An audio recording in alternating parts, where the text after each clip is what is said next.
Hello everybody, and welcome back to the Election Predictions official YouTube channel, where I talk all things politics and elections. Coming up, with a large number of candidates, yet few willing to directly challenge Donald Trump, it seems likely that the former president will once again secure enough primary victories and ultimately clinch the nomination in 2024.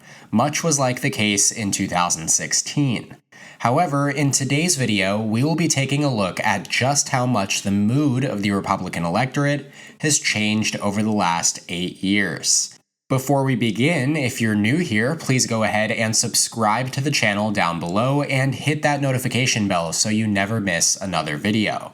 The 2024 presidential election cycle is heating up, and I have all kinds of analysis, election nights, and electoral college map predictions coming up that you don't want to miss. Now let's get into today's video. For some time now, political observers and casual campaign analysts have speculated that the 2024 GOP presidential primary closely resembles the 2016 race. However, it's important to note that there are significant differences between the current cycle and 2016. Firstly, Trump now enjoys much greater popularity among Republicans and Republican-leaning independent voters compared to 2015 and 2016. According to a Marist poll conducted in July 2015, only 41% of Republicans held favorable opinions of Trump, while 49% viewed him unfavorably. By July 2016, most Republicans had warmed up to the GOP nominee, but a substantial percentage still had unfavorable views, 65% favorable to 29% unfavorable. In contrast, this month, despite Trump facing 2 indictments, being found liable in a battery and defamation lawsuit, he enjoys nearly universal support among GOP voters, with 79% holding favorable opinions and only 19% unfavorable. In terms of electability, many 2016 GOP primary voters had reservations about supporting Donald Trump as the nominee. An August 2015 CNN poll revealed that only 38% of Republicans believed the party had a better chance of winning in 2016 with Trump, while 58% thought another candidate would provide a better chance. However, in a more recent June CNN poll, Republicans were far more evenly split, with 51% believing Trump offered a better chance and 49% favoring someone else. To put it plainly, Trump's vulnerabilities within the Republican primary electorate in 2015 were substantial, while today those vulnerabilities have significantly diminished. Former New Jersey governor and 2016 GOP candidate Chris Christie suggests that the only way to defeat Trump is to confront him directly. However, this strategy, while likely to have been effective in 2016, is far from guaranteed to work here in 2024. Now, Christie specifically is not an ideal messenger. The June CNN poll found that 61% of Republican primary voters stated they would not support Christie's candidacy under any circumstances. Additionally, a recent Marist PBS NPR poll indicated that Christie's favorability ratings among Republicans were deeply negative, trailing by 28 points. In other words, few Republicans are receptive to Christie's message, let alone agreeing with it.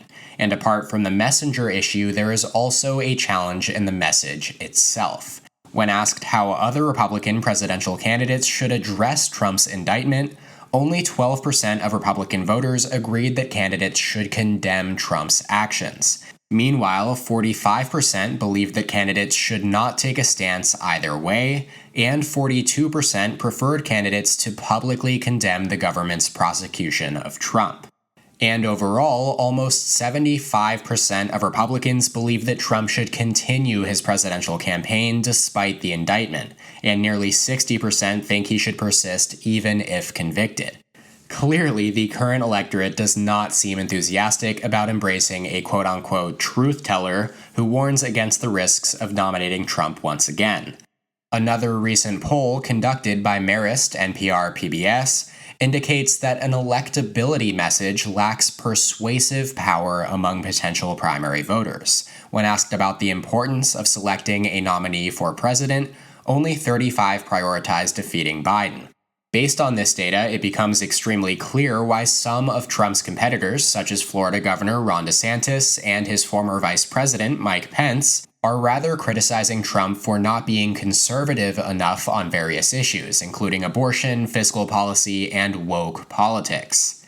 Ultimately, if the majority of Republicans are uninterested in seeing Trump's legal challenges addressed during the primary, but are keen to support a candidate who embodies well-defined conservative principles, this strategy appears to be a winning approach. That being said, I'm not at all convinced that all GOP primary voters fall on just one side of electability or values. And I'm even less convinced that asking voters how they want primary candidates to address Trump's legal troubles fully describes what many voters are thinking right now. It seems plausible to me to speculate that there are Trump supporters who remain unwavering in their commitment to vote for the former president again, but have serious concerns about the challenges he would face implementing policy even if he were elected. And therefore, I wonder if there exists an effective campaign strategy that both acknowledges these voters' grievances regarding what they perceive as a relentless barrage of forces working against Trump, and allows them to maintain their belief in Trump's ability to defeat Biden, while also recognizing the persistent pressures that could hinder Trump from governing effectively. Back in 2016, Trump was disregarded by most of the political establishment because they saw him as severely flawed. However, GOP voters at the time were disillusioned by the establishment candidates with seemingly flawless political resumes who had repeatedly lost elections, and saw little downside in aligning themselves with a candidate who embodied everything those conventional candidates lacked. And since then, it's not like Republican voters have suddenly grown more fond of traditional political figures. Just look at the GOP candidates nominated in 2022, a former football star, Herschel Walker, a doctor from a reality TV show, Dr. Mehmet Oz, and a former TV anchor, Carrie Lake. Despite all three losing races that were well within reach, polls show Republicans have not been dissuaded from selecting outsiders. And so it becomes understandable why many of the candidates running in the current year have struggled to gain traction. While they often emphasize their resistance against the establishment, all of them, except for Vivek Ramaswamy, possess traditional political backgrounds. Now, is Ramaswamy capable of defeating Trump and/or securing the nomination? That seems highly improbable.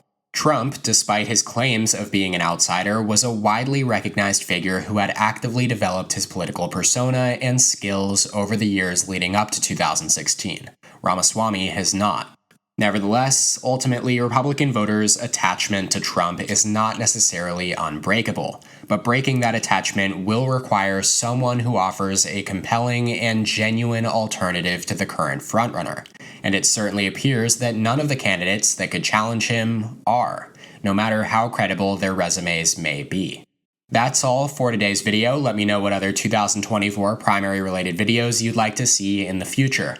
I would really appreciate it if you could like the video down below if you did, and subscribe while you're at it. You can check out more content from my channel here, and as always, thank you so much for watching. My name is Ryan Guest. I'll see you next time. EP out.